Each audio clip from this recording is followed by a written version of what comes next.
me now is the Serbian Ambassador to Britain, Goran Aleksic. Thank you very much, Ambassador, for joining us here on the programme. Thank you for inviting me. What on earth happened? What is this sound? Well, according to the statements of our government officials, the President, the Minister of Interior, nothing was used at that day. And to somehow make it clear to everybody, an independent experts were invited to come to Serbia to do a thorough analysis of these statements. And I think the best thing is to wait for the results of that and then to draw conclusions. But Ambassador, I mean, if I look at the statements made on March the 15th, the Interior Minister denied that the sound cannon was used on that day against protesters.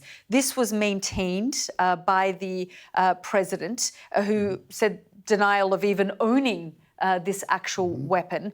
Then on the 18th of March, the Minister of Interior backs down on the President's statements, clarifying that the state had indeed acquired the LRAD 100X. That's the weapon, while the President intensified the denial. So the President was denying that you even had the weapons. The Minister of Interior said you did have the weapons. Well, I'm not the expert, but what I understood from the statement of the Minister of Defense, it was there is a kind of a loudspeaker which could be used to amplify the sound and the message to the crowds or to a place where we have to send the message. That was underlined a couple of times. So you did use the weapon? No, we didn't use the weapon, and I told you we invited people, experts from other countries to come and to make an investigation. But what we've heard from the government is you didn't use the weapon, you don't have the weapon. Then they backtracked and said, we do have the weapon, we haven't used the weapon. Then the Minister of Interior said it's a technical device, not a registered weapon here, or not registered here as a weapon. Our people haven't been trained on it, nor do they know how to deploy it to harm anyone. It's useful for our units tasked with maintaining public order and peace. As for the sound, it's only used to warn demonstrators to disperse.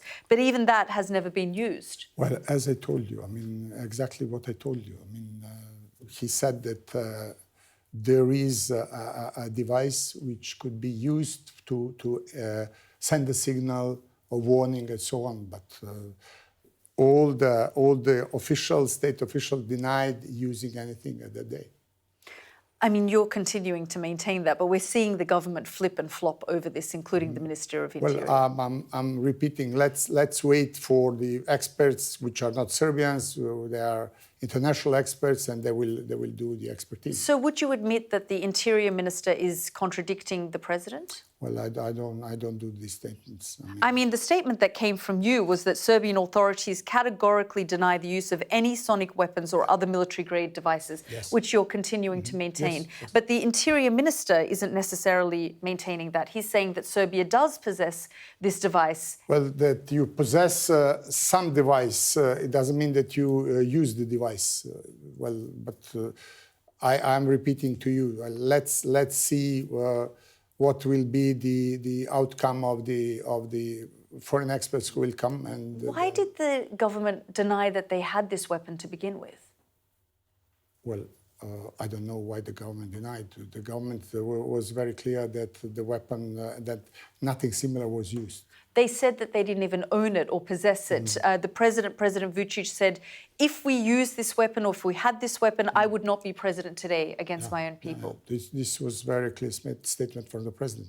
Are you disappointed in the President? No, I'm not. No, I'm not. I'm representing here. I'm here representing the President. I mean, as the ambassador. I know you are, but we're seeing contradictions between the different departments. The Interior Ministry is saying one thing. The President continued to deny that you even had the weapons. The Interior Minister admits that these weapons exist. Well, I am repeating that if something exists, doesn't mean that it was used. at that day. So I think that the statement of the president was very clear that nothing was used at that day. The opposition MP, Marinika Tepic, stated that the Minister of Interior purchased 7 of these devices and 9 devices of Type 100. And after she then published a photo of this device mounted on a police vehicle outside the National Assembly on that day. Yeah, it was shown. It was shown on I think TV, but it was not used that day. So the president said that this device is locked up in a vault in the National Assembly.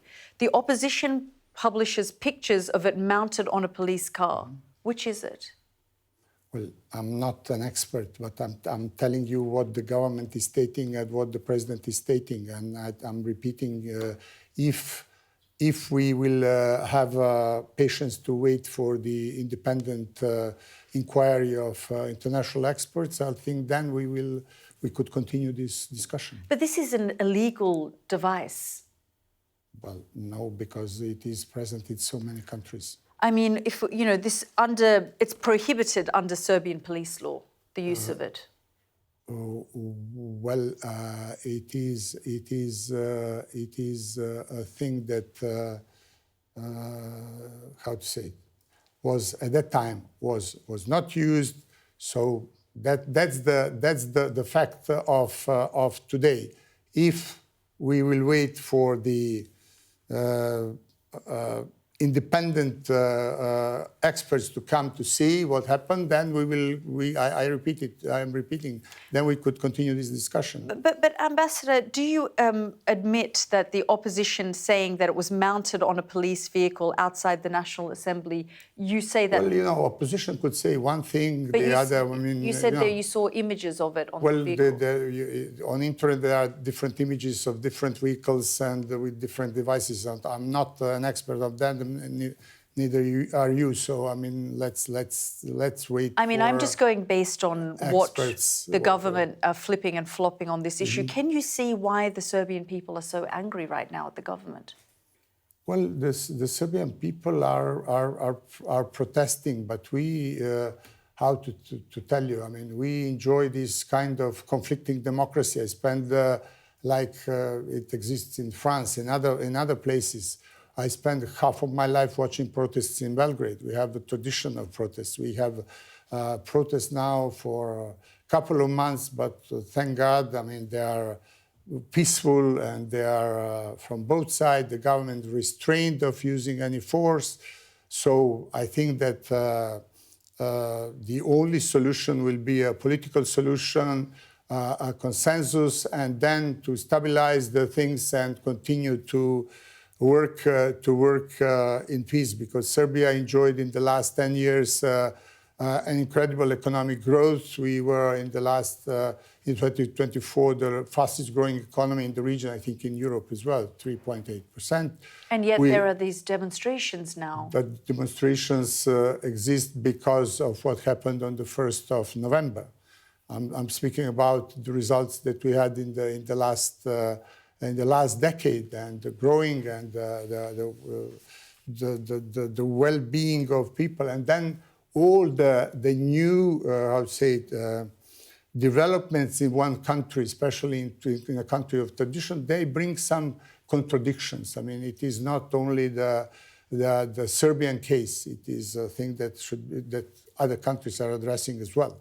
So the Serbian society in the last 10, 12 years did a lot. We attracted so many foreign investors. We are the biggest economy in the region, fast-growing economy. We want to translate this economic success in the well-being of the people, to create opportunities for everybody, and that's our goal. Well, Ambassador, thank you very much for joining us. And once that investigation is completed, we'd love to have you back on the program. Yeah, thank you. I will come gladly. Thank you so much. Thank you.